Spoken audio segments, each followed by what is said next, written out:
Now, we have been in a shortage for some time. GLP1 brand medication Zepbound and Mounjaro have not been available for quite a while. There's been a lot of communication back and forth about the shortage and distribution and availability. But at the end of the day, people still are not receiving their medication, which is being self-reported. However, Lilly is claiming that the shortage is over, that the medication is available to supply the demand through his distribution chains. Now, the FDA weighs in today, okay, and it reads, "Good day. Thank you for the additional information. At the retail level, patients may experience intermittent challenges depending on location and dose.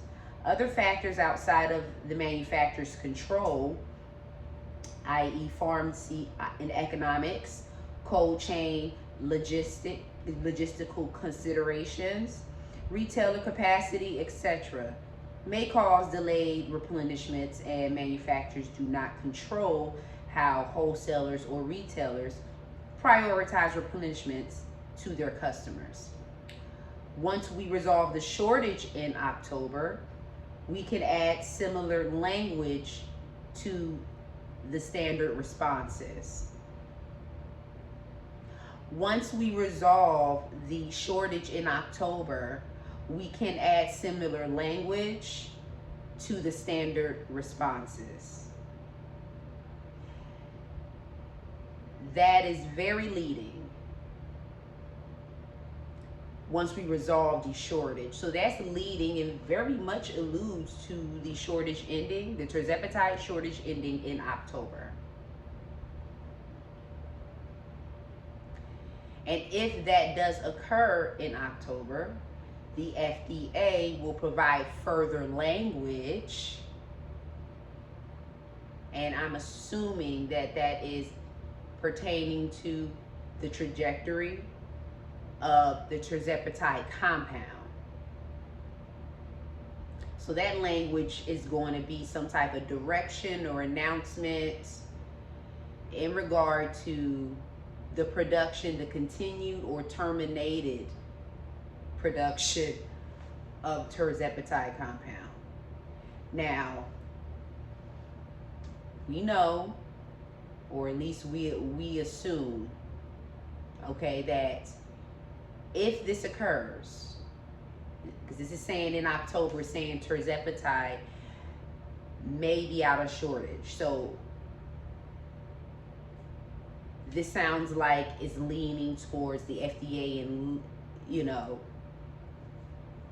pretty much becoming in agreement with the shortage relievement that Lilly is presenting. So it's pretty much the manufacturer is meeting the demand through the distribution level, but the manufacturer has no control on the delays of the distribution channels to the pharmacies. So that's enough for the FDA. It sounds like that is enough for the FDA to feel satisfied on that component not being a factor to the shortage. That was initially a factor that can be used, but it sounds like Lilly has cleared that, and that the FDA is sounding swayed into the direction of being in agreement to the relievement of this shortage, to the point where the FDA plans to clear Tirzepatide from storage in October. If this occurs, we would just have to wait for some type of announcement or notice to be provided from the FDA, like I said, about the distribution and availability of Tirzepatide compounds for the 503A pharmacies. The 503B pharmacies will still remain in production, but with limitation. Do not know if that is going to be the case for 503A pharmacies. You have not read that in black and white, okay?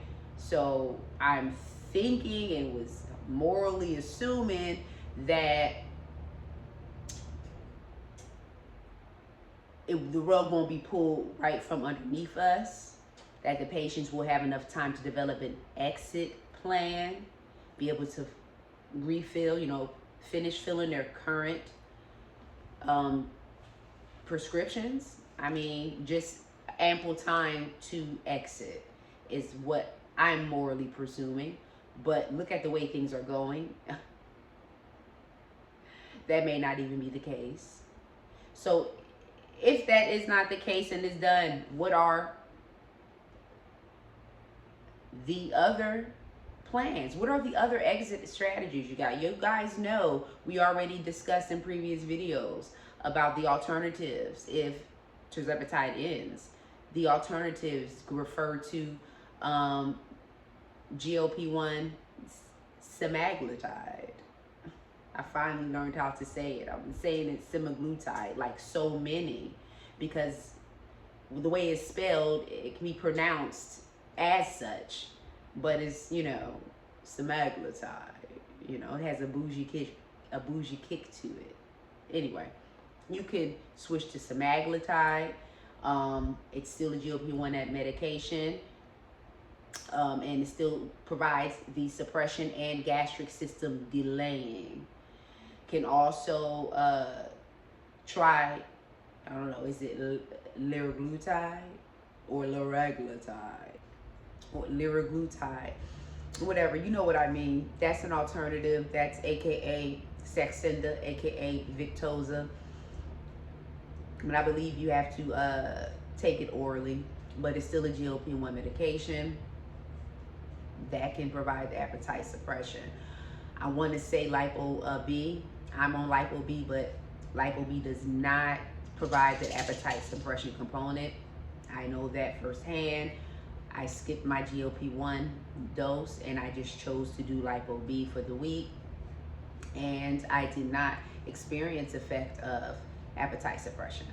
So can't really, count that as anything in pertaining to appetite suppression. She may have to couple different things, like, what is it, burpinine, burperine. I'm sorry, I'm just like, y'all, burperine, or correct me in the comments if it is different, but it's marketed as Nature's Ozempic.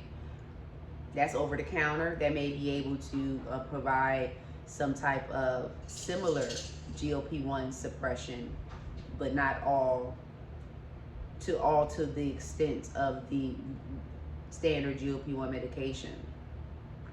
Also, you have Contrave, that's prescribed, and it is oral pills. It gives you the appetite suppression and I believe gastric delaying. The data on it is low. It is drastically cheaper and more likely approvable per insurance. So that can be an option. Just have to have tools in place in case this does occur.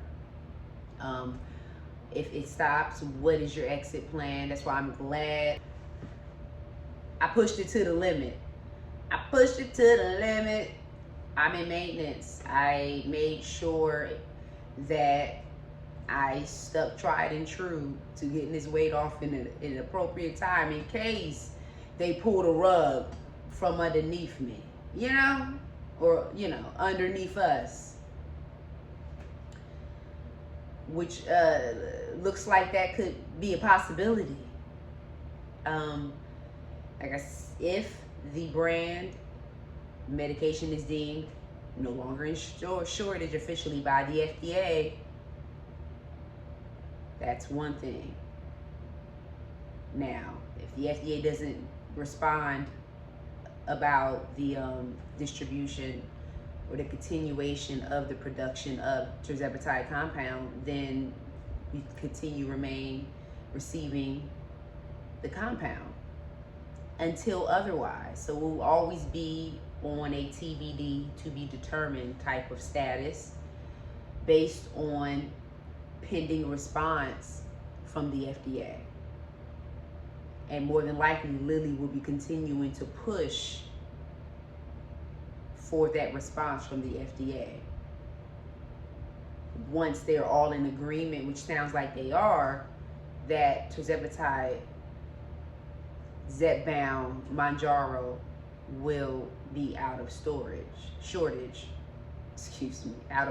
in October.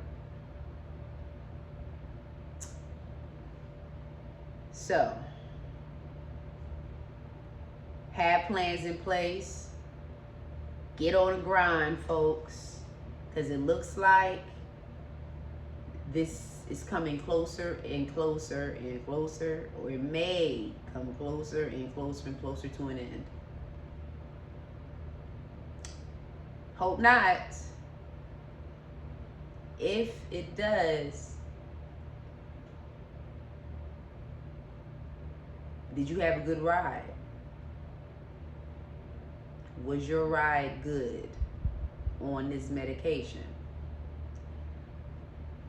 I hope it was. I hope you got everything you need to get out of the medication. But not going to speak in them terms too much, because I believe that there's something in place for us, especially for those who can't afford the alternatives, you know, the Zepbound vials, or the regular price of the Zepbound medication minus the savings card, which went up anyway. So it's like you're losing on the savings card. So it's challenges with this that's going to other alternatives if the compound Tirzepatide is shut down. If you don't want to, you know, move to some Semaglutide. If you don't want to move to Semaglutide or Liraglutide,